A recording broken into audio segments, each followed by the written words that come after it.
Welcome to Acadmea. Your journey to exam success starts here. In this video, we'll walk you through the Current Affairs section.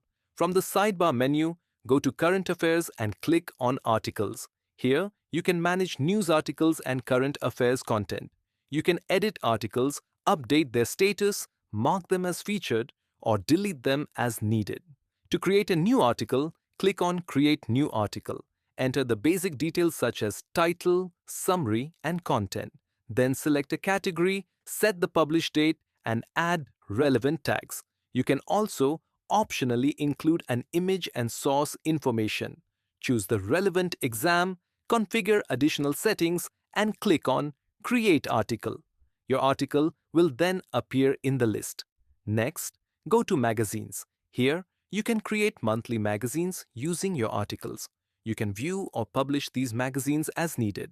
To create a new magazine, click on Generate New Edition, select the desired month, and generate the PDF.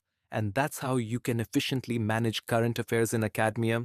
Transform your exam preparation with Academia.